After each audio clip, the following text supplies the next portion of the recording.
our site right here in Baltimore.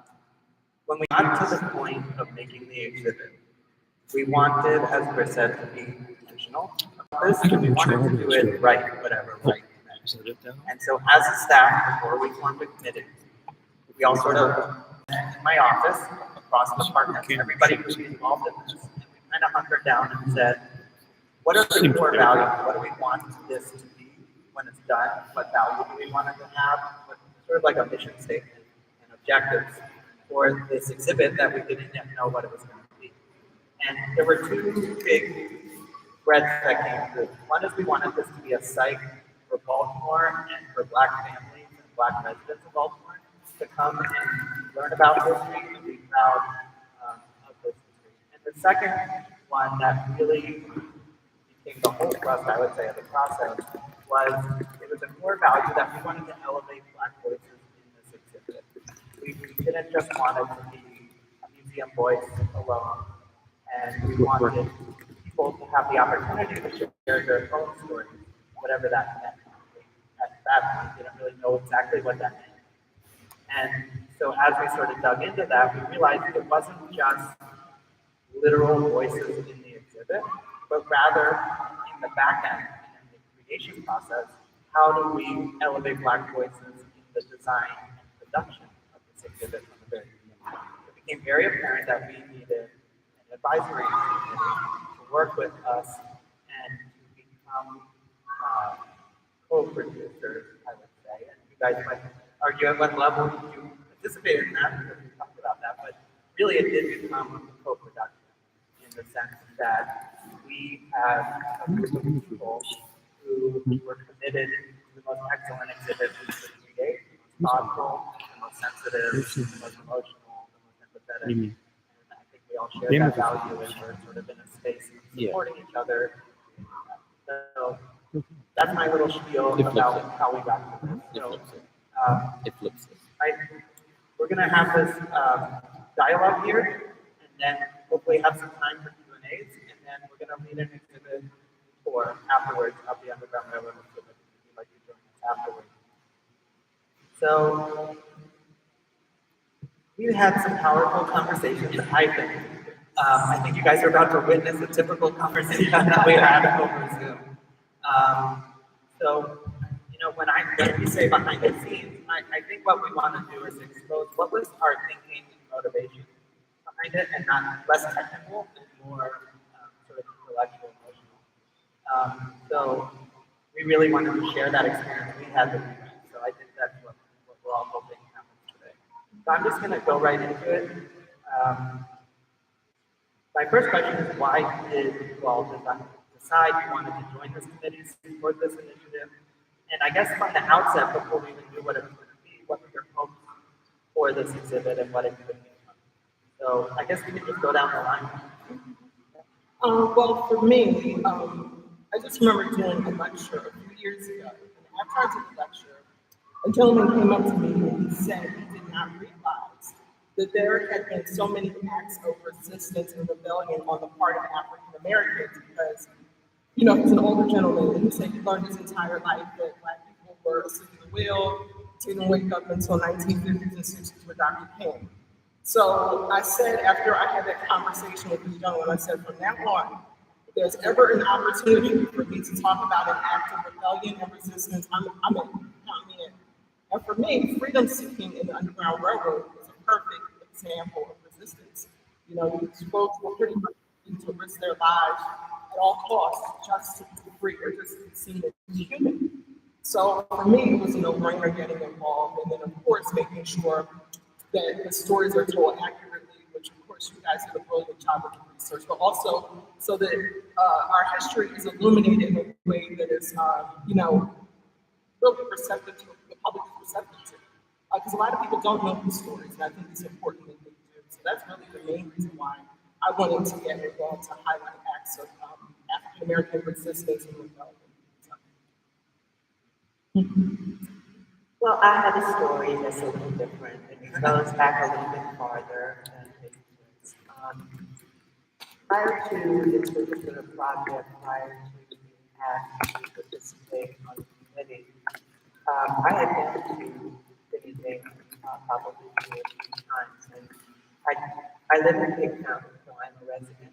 I'm buying my home. And I love trains, but I honestly didn't feel so welcome when I came here. And most of the time, there were very few people of color, of any color other than the white. And so I just like thought it's a nice place that, oh well, okay, so it's another museum. And it's not just about the trains, okay, there were photographs, there's history, there's written materials, but I didn't see myself, and I knew better. And again, with all forthrightness, it's like, you're just like everybody else. Okay, they're not going to include everyone. And it wasn't just people of black people. It wasn't just African Americans. It was people of all races, of all socioeconomic classes. But everyone wasn't represented here. So I just didn't come. And then through MICA, Maryland College of Arts, the program for masters, I met and others the B&O Railroad. And it wasn't really about the railroad for me at that time. We were trying to figure out how we could partner with that district and there's pathway and one of our students there because this was her required residency. So we were in the parking lot over by Union Baptist, and John just asked me, why don't black people come? And I said, because they don't feel comfortable. We don't feel wanted. And so there's nothing here for us really other than the idea of these beautiful trains. Okay, and so I could see that he was thoughtful, but I've had these kinds of conversations with others in the past. I'm not a born and raised local since '94, and I've worked with all kinds of communities and the people within those communities and their organizations for a long, long time. And I never heard anybody mention the B&O Rail Museum. So that conversation I thought was gone. Okay. Obviously, it was not. Okay, there was conversations and thought meetings happening all around me without my knowledge, which was a beautiful thing. And then the following year, we had another of our graduate students' residencies here. And their purpose was actually to help activate attendance at the railway for more families and for people who lived in the neighborhood, along with schools and other businesses. And so that happened, but it wasn't as big a to-do as far as the art making and connecting art with rail and history as I would have liked to see. And so that moved forward, but there were some amazing events here. And I could tell with the events that the population was beginning to hear about things, okay, that were happening at the B&O Railroad. Okay, and so more people were coming. And so the events had more and more people over time. And so that particular student's residency ended, but the conversations here at the B&O did not. And then I guess about a year later, or maybe a few months later, time is real different these days. And, you know, I'm just lucky to be here today, quite frankly.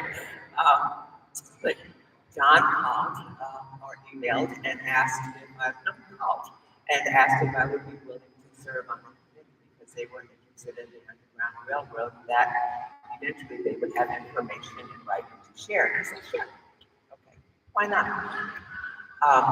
All of this happened, everything transpired. I met new people, okay, folks that I hadn't really known, I knew of, but didn't know much about, including the two who were unable to be present today.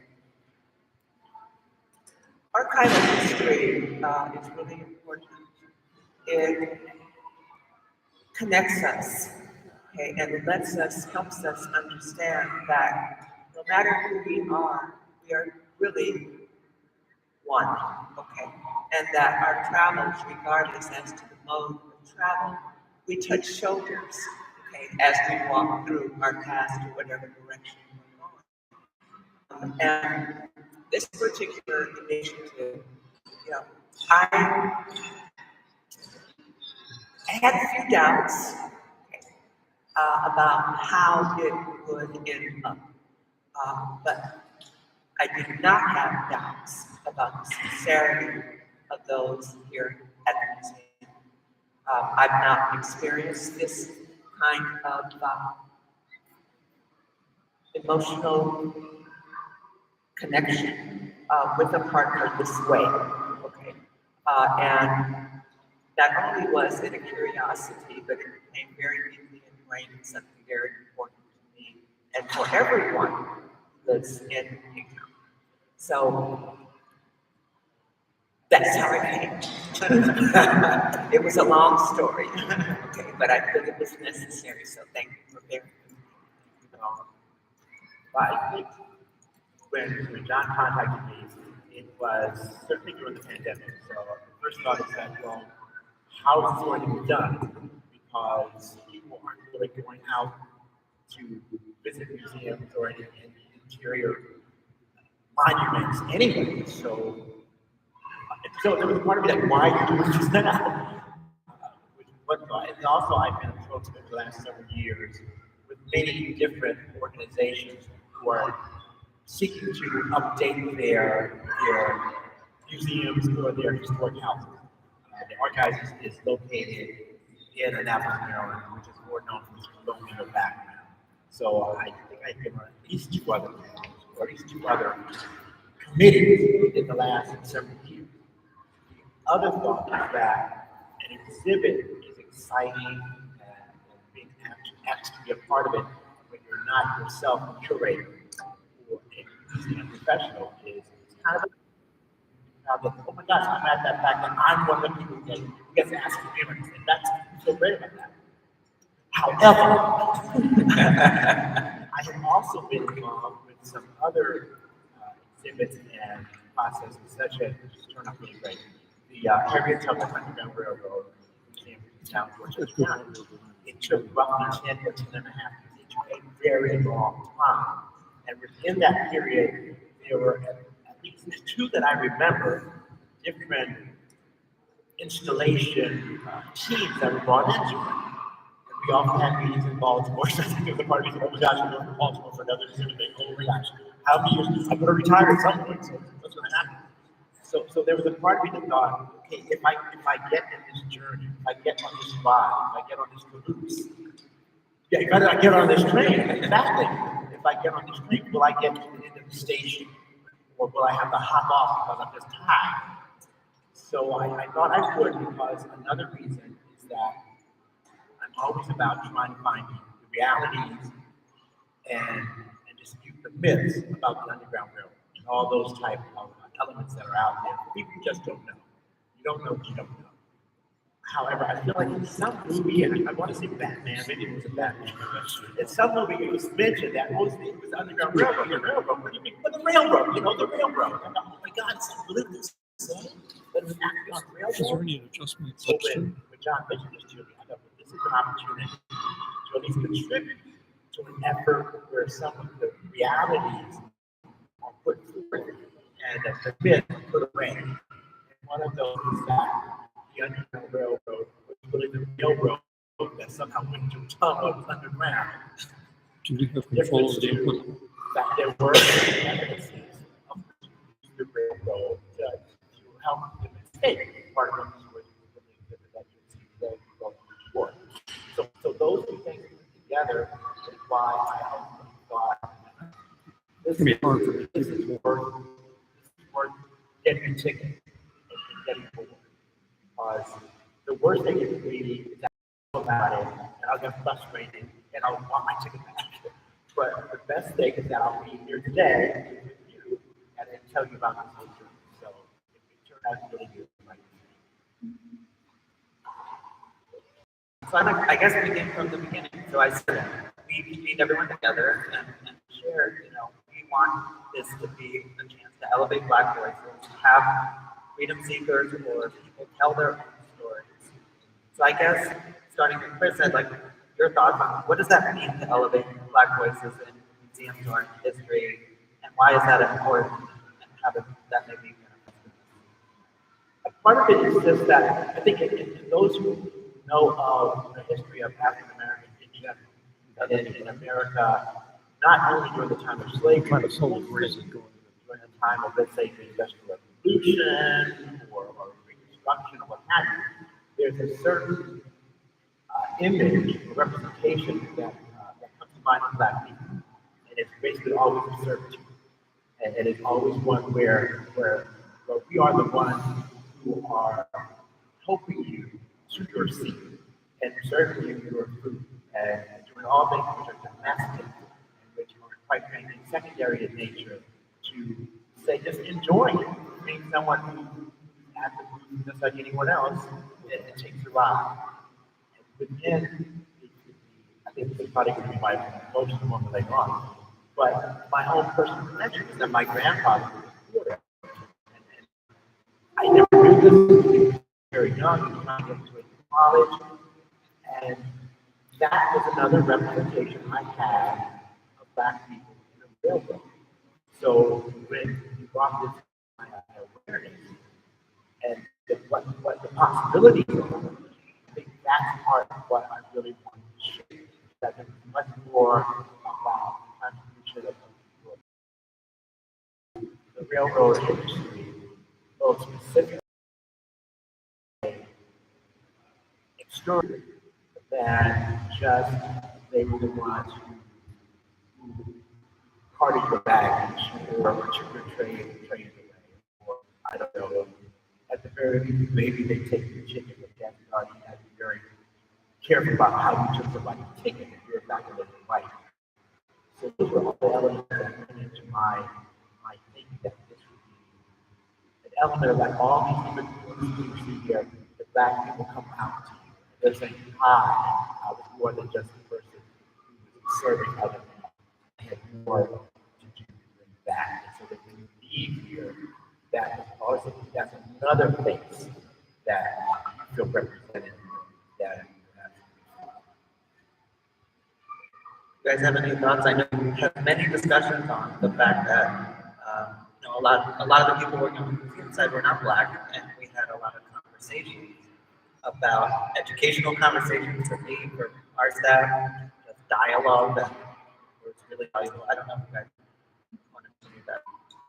Well, for me, I think it is important to have Black voices illuminated in this process. A lot of times you go to museums where there are no individuals of color or African Americans on staff or making decisions related to what is presented in the museum. And sometimes you're being told as a Black person what your history is, when in reality, you should have a say-so because you knew, your grandfather, you knew what they went through in their experiences. So you're looking at through their lens, which provides humanity. But a lot of times when you go into museums, you feel as though you're being told this is what your history is. When in reality, it's more nuanced than just, oh, these are the people that serve the food. Because for a long time, Black skin was a marker for servitude in the society. And for some people, they saw you as that's your only purpose in the society, to serve. And if you're doing anything else, you're a troublemaker, that sort of thing. So I think it's very important that when we're putting things of this together, that there is an honest conversation about voices being represented, and also an honest conversation about the humanity of the people that we are highlighting in these exhibits. Just to close that out, that was great, so I won't repeat, but there's also, for me, the importance of letting people know how important they are, and that there has been a great accomplishment made, especially with rail. I mean, can you imagine where we would be now if we didn't have it? Okay. Like what, 150 years behind the times. So be able to actually say that one's parents or one's race one's socioeconomic status helped build something. Okay, that country, our city, our state, great. Okay, that to me is really important. Okay, there's so much negativity, too much negativity about what people did not do. But this is something we did. Okay, we bit backs. Okay, we used hammers. We laid all kinds of rail boards. We were porters. We were all kinds of. We served all kinds of positions, and I think it's something to be proud of. And so, when it comes to community, this community of Pigtown and the rail, and the B&O Railroad Museum in particular, we need to see ourselves in this picture.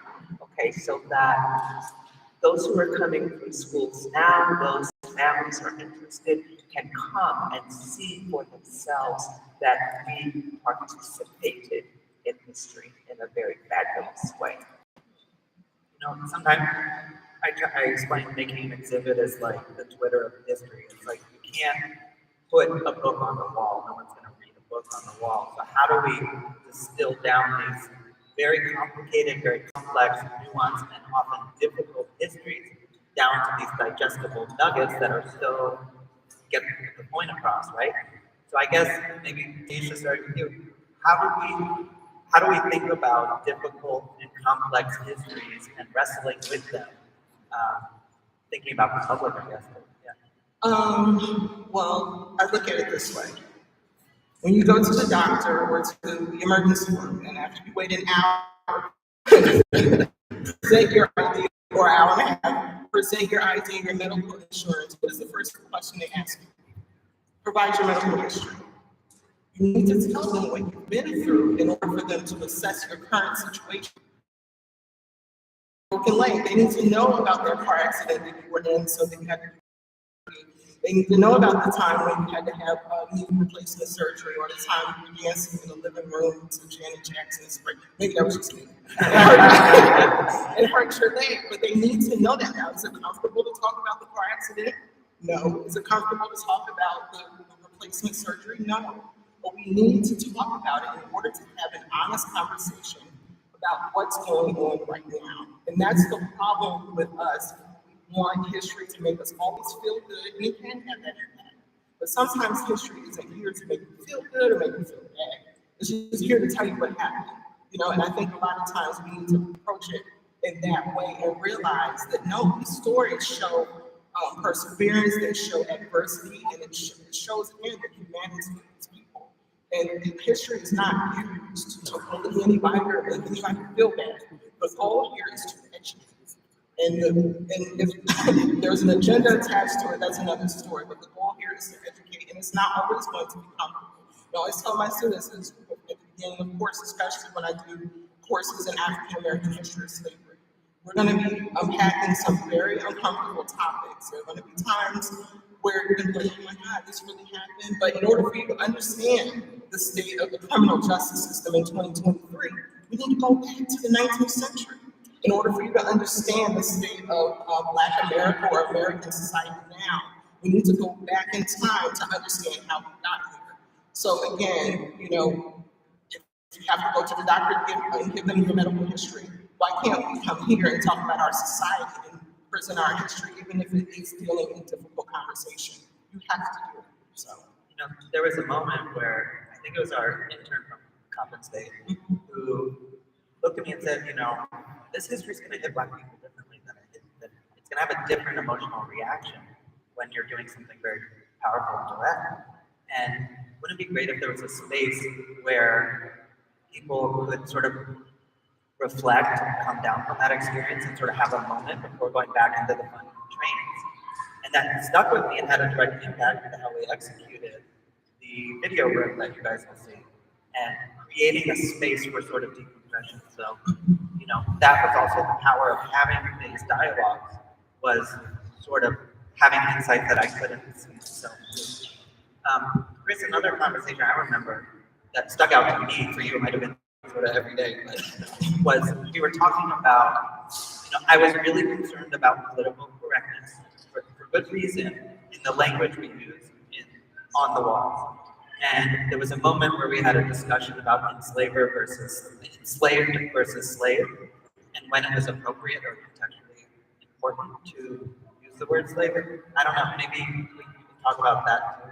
I mean, I would say right now, I am a part of that. I would say this was part of the choir where we use slave for most of every term.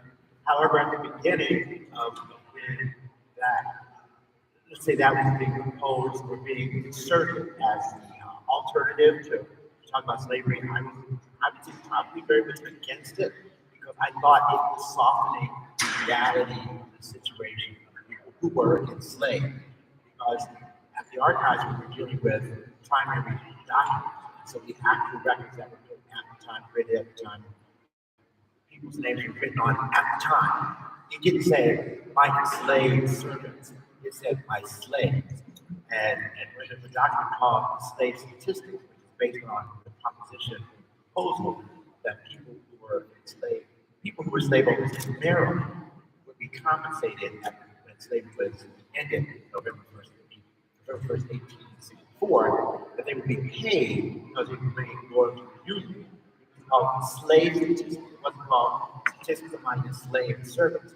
So I thought for people who would come to the archives, well, I want to get the list where it says enslaved servants. There is no such thing. So I did documents that talk about people who were willed to other persons. It didn't say my enslaved. It said these are my slaves. It might say this is my boy. It might say this is my girl.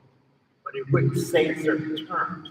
So what I was saying to John is that I'm not going to say conflicted, although I just said it, I guess it's going to take, but I said it. But I will say, where there's a point where we can show an active record, then we have to show that active record. And when we are using a term from an active record, if we want to be, quote unquote, safe about it, we can put quotation marks around it. Say slave statistic, quote, because that's what it said. I feel like it's a disservice to those people who lived during the time to consistently say slave or this, that, the other, because that's not what they lived through. And for those who want to say that slavery wasn't that bad or wasn't that bad in the North or it was better here in Maryland, then I think the more that you go towards softening terms, the more that you give fuel to their point of view. Say, well, they didn't call you slaves in Maryland, but they call you enslaved. That it just goes down that path.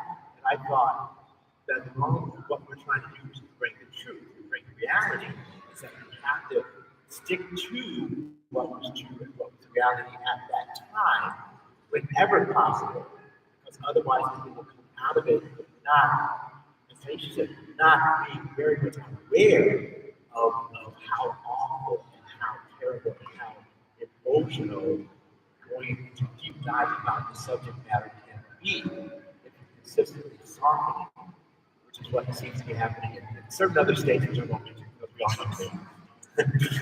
I mean, I think I interpreted that after we talked about one time that using both words appropriately is respect to the individual we're talking about, but it's contextual to how it's being used. So when you go to the exhibit, you'll see both terms used in different contexts. So it was important that we have this community all looking at these words to make sure that it hit everybody the same, that it felt right in the right context.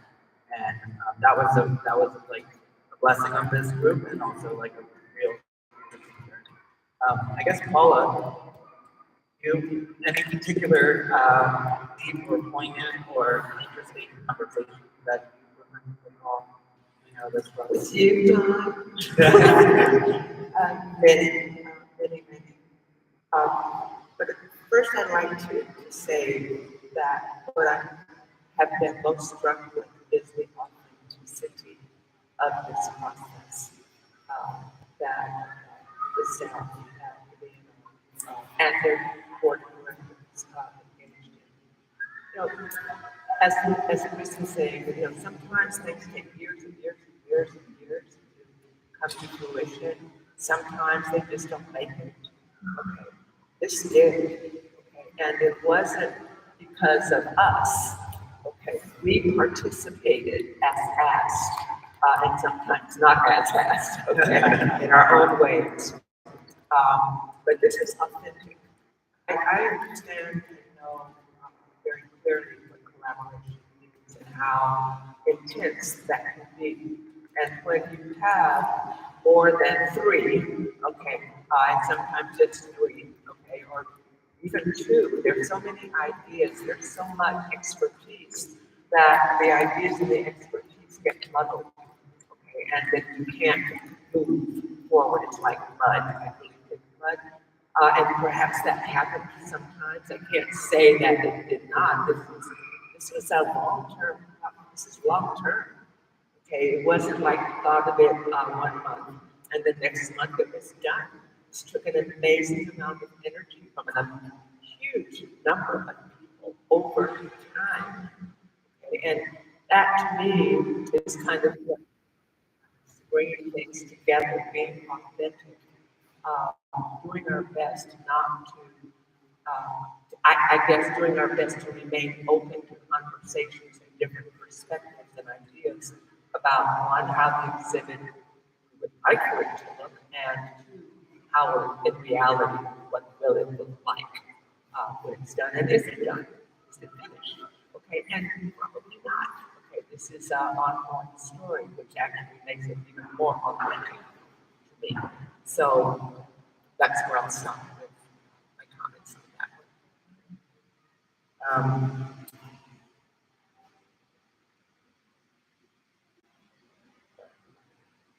I guess before we move on to see if there's any questions, I guess just to wrap it all up, with an exhibit like this, with this history here in Baltimore, what impact or lasting result do you hope that will come out of this as the story continues? For me, I hope that awareness comes out of this exhibit. For African Americans in particular, to know that your ancestors did in fact fight back, which is something that's always puzzling to me. When people say, oh, well, people just sat there, they liked being enslaved and they liked being docile, and it's not true. Slavery was never a choice for African American ancestors. And if anything else, if nothing else comes out of this exhibit, I want to impress upon people who come to see it that this is evidence that people were not accepting of their condition of enslavement, and the fact that, the Underground Railroad did actually cross paths with the physical railroad is very important because that element of it is so understudied, because we don't want to confuse people. We want to say, oh, well, if we mention train, they're going to think it was an actual train. Well, how else are you going to get to Philly from here quickly?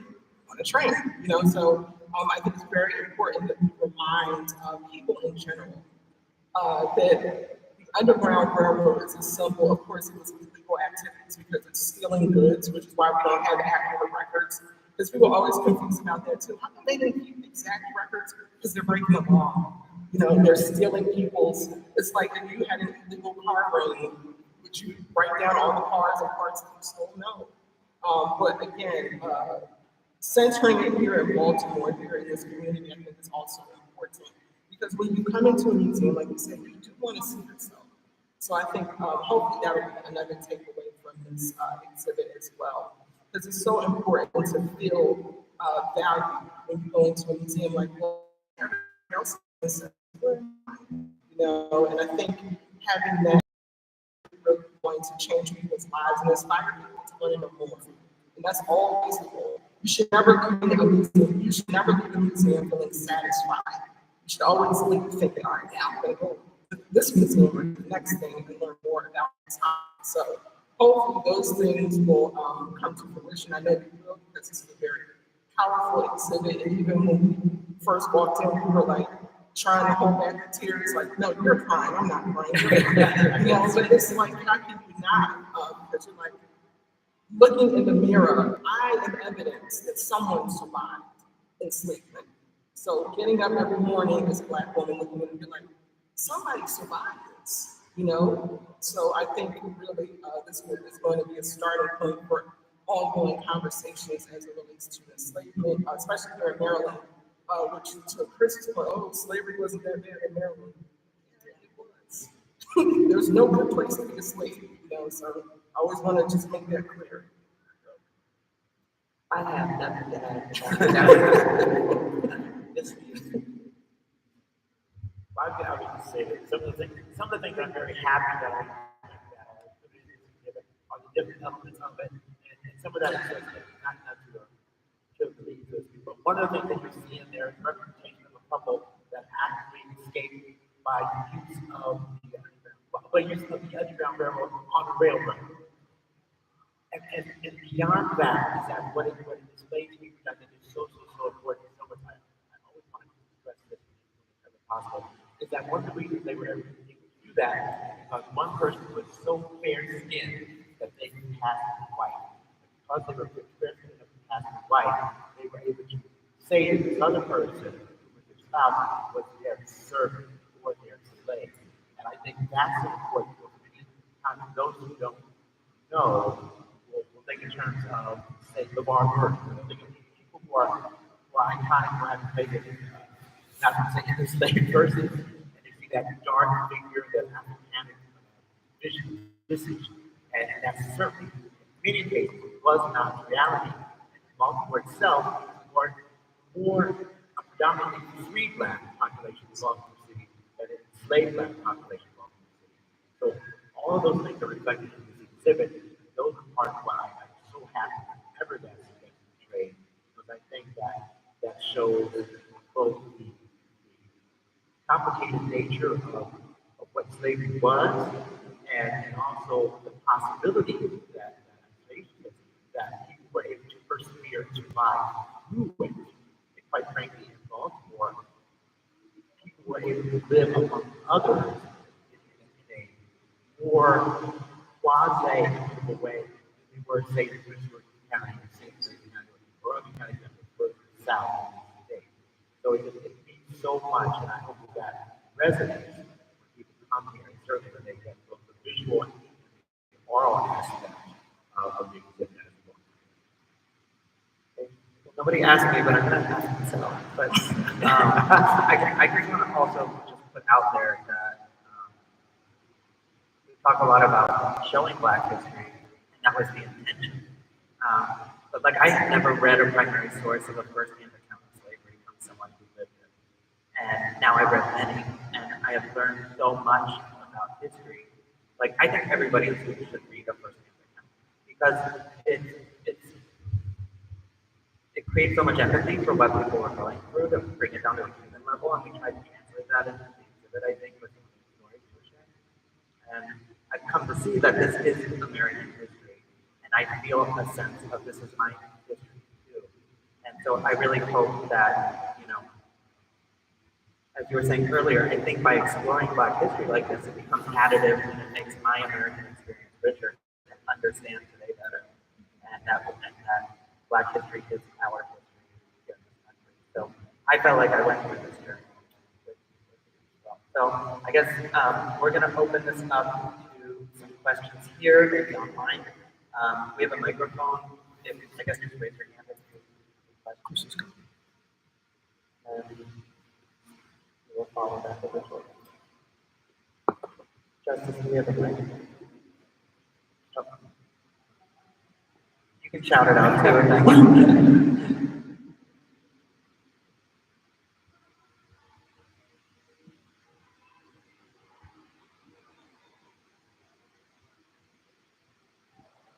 I mean, okay.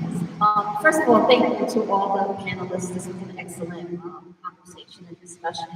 I thank you for the candid conversation and discussion about elevating and representing Black voices, both in front of the exhibit, but also in the back of creation.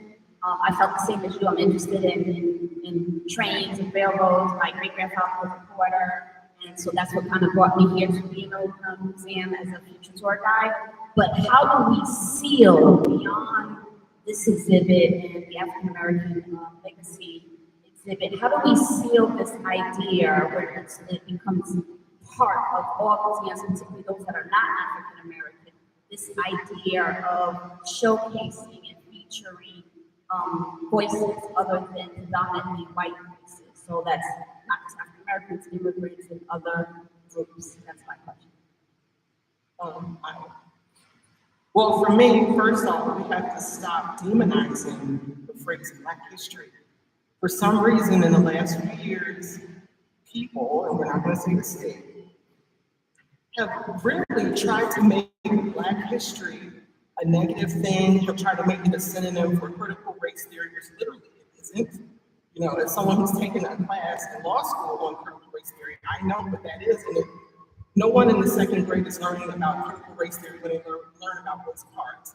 So I think the first thing we need to do is take back the phrase Black history into, again, what John was saying, incorporate it into American history. Because you don't just tell one story when you're talking about a country that has multiple populations. You know, and I think it's important that we try to highlight and illuminate everyone's journey in the story and not make it so compartmentalized all the time. You know, when I do my American Revolution classes, I don't just talk about, Tea Party and this and that. No, we're going to also talk about the free Black population. We're going to talk about, those soldiers that fought on the British side and on the Patriot side as African Americans. So we need to unpack the journey of everyone. Even when we talk about Ellis Island, I don't just talk about Ellis Island, I talk about Angel Island. Because we need to go out to the West Coast to look at where the Asian immigrants went through in their attempt to, acquire American citizenship. So if we want to have an honest conversation about American history, we need to stop making Black history or Asian history or whatever else kind of negative thing. Like, okay, they go again, talking about, it's not about being negative. It's about telling what happened. And that's all history should do, is tell you what happened. It's about keeping it going. Okay, once a project like this has ended or has come to as high as it can go, keep it going. Okay. Keep talking about it. Spread the word. Come to the museum. Bring your friends. Okay. Expound upon the experience, and just don't stop. Just don't stop. I think I maybe don't stop this phrase. Never yield. Okay, just keep moving forward. Okay, and gathering. This might be a really funny analogy, okay, but Pigpen on Charlie Brown, and all this dust and stuff. Well, I never saw that as dust. I always saw that as Pigpen's intelligence and contrail. And no matter where he went, it was there and it didn't rub off. Okay, so that's what no Pigpens, okay, nothing like that. But this is a continuum. It can't stop if it's going to be successful and have long-term impact. I was a manifest exhibit your curiosity at every place you go. Say if you go into a museum and they're telling their story, whatever the story is, say, oh, well, what was that person? What did that person look like? What did that person do? Because this is reality for our world. If you're having a discussion about someone that is not in place, the other person doesn't know it, how do you describe that person? Now, nowadays, I try not to say black and white, but I know when I was growing up, that was a black guy, or it's a white guy, it was easy, it wasn't racist, it wasn't anything, it was just like, that's how you describe somebody. Because you just say it's a girl with glasses, it's like, oh, you gotta go a little further, you gotta say it's red hair, you gotta say it's short, you gotta go a little bit further, and along with Teisha saying that, it's not, you can't critique, because the more you demonize anything, whether it's black history, whatever, the persons who are of that history feel demonized, and then they will strike back something very militant, but they will be more empowered to push their history and to push their agenda. And so then it may seem to those persons who are against it that we're being rowdy or this, that, the other, saying, no, you're trying to diminish it again. If we would just be included, there'd be no reason to push black history or gay history or this, that, the other. But because there's this element of that's wrong. And I just saw it yesterday about Little Richard, that's not official yet. But all the different journeys he went from being gay or not being gay, from being religious, not being religious, and from being someone who was overlooked, as he said, the originator, the innovator of rock and roll, and then Pat Boone takes all of his songs and sounds awful, but he makes so much more money. It's because he diminished his contribution. So I think that's what, whenever you go to a museum, just ask a simple little question, and you don't say, well, was it black or white? Because then they're like, oh! But if you say, what did they look like? What was their background? Then hopefully they know, and they'll start. Thank you for giving tours to this exhibit. I think we have time for maybe one or two questions. Yep.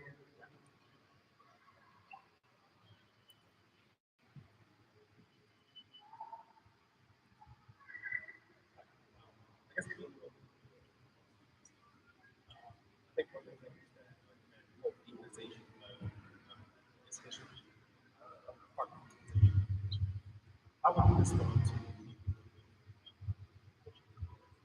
statute language.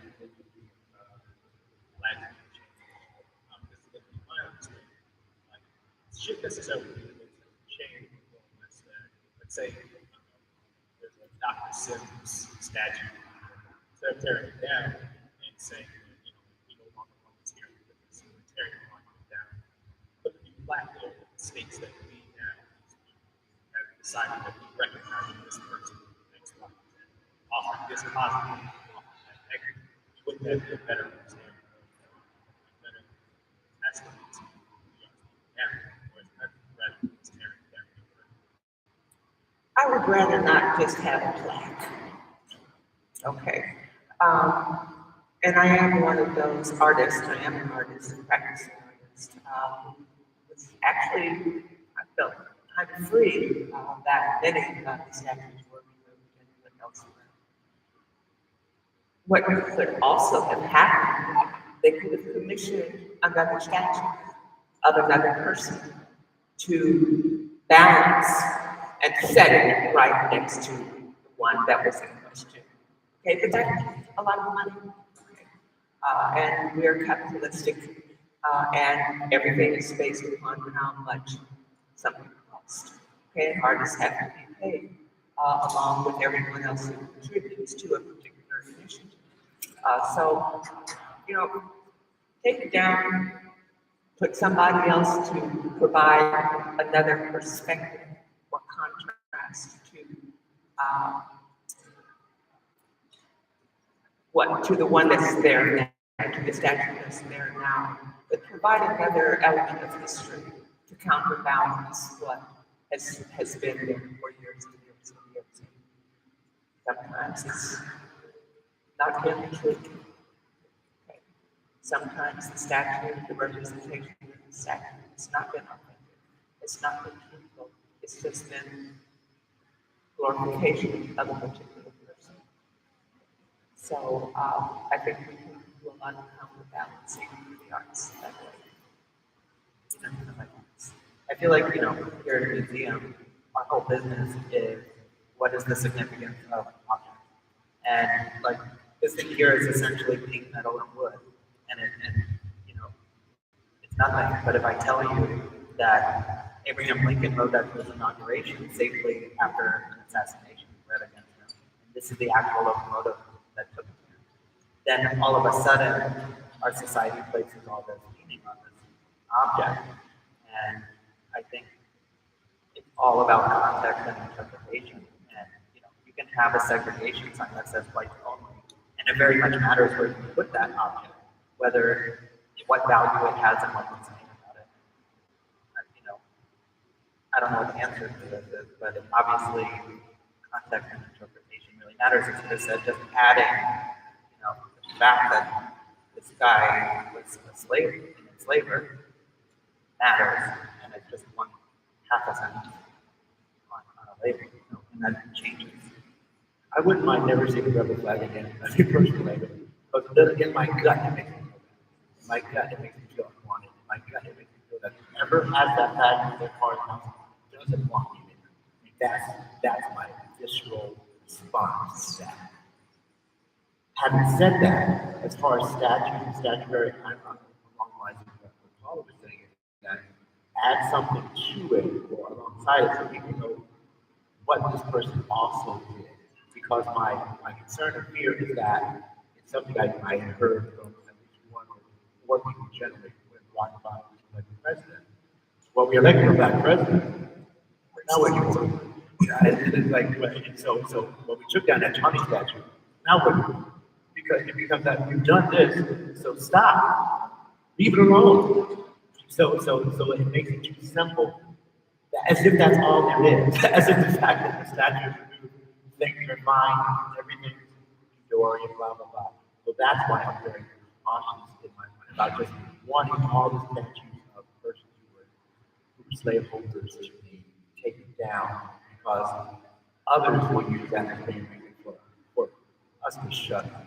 Because we've done what you wanted. And I think that's part of I'm calling the backlash that is out. That's an excellent point. I think also it's very important to look at the date on which that statue was erected, because for some reason, there were a lot of statues erected in the late 1950s, early 1960s. What was going on in American society at that time? A movement, so I think we also need to look at that. And also, to your point, not allow people's removal of certain things to shut you up. Because now we're supposed to not complain anymore because Aunt Jemima's not on the pancake box anymore. So racism is over because Obama got elected twice. People actually, because we had 2 black quarterbacks in the Super Bowl, people make these crazy comments because they want you to be quiet, but you have to hold people accountable and also to tell the truth. And the context is very important, especially when it relates to what can be offensive. Because again, to your point with the flag, I've been told on multiple occasions, you should be offended by the Confederate flag, but you can't tell me what offends me, as a person of color. It does give you that creepy crawl feeling when you see a pickup truck with a Confederate, that's just me, So I think it's very important for me to unpack and express why I feel that way and why we feel that way as a society. But to pretend like, they're just monuments are erected to celebrate something. What are we celebrating? So we need to really have an honest conversation about that. You're not going to go to Germany and see Hitler High School. You're not going to go to other countries. You know what I mean? It's just, what are you celebrating? And it's very important that we realize the intent of that statue's erection or the flags being flown. What are we trying to communicate? And what are we trying to believe? That's the other part. So I'm going to try to make a nice segue here that I hope you all will join us into our intentional new site of our Underground Railroad site, which we try to be constructive with, and I invite you all to join us on the board. I'm going to do a little shameless plug that we got the message. We are not stopping talking about this. The exhibit open. We're going to keep going. So we're doing a year of programming around this topic. This is one of those discussions. Coming up, I just want to let you guys know that you guys are going to hear in the exhibit a song that Howard University worked with us to represent. Howard University's music department is coming here to do a performance of that song and original music by their students on the topic that the exhibit covers. So that is on Friday, April 21st. We have historian Tony Cohen coming on June 17th, who walked from Montgomery County to Canada to recreate the experience of freedom seekers. He also shipped himself on a box on a train. And so he's going to be talking to us as a historian and a person with some interesting experience. And then finally, Wordsmith, the resident artist at the BSO currently is creating an original song based on music and is going to have a really amazing concert here in July, on July 14th. So our website has those dates, you don't have to remember them. And with that, I just want to thank our panelists. Thank you so much. That's all. If you want to finish this couple minutes, we'll go to the exhibit. Right? So thank you all for coming.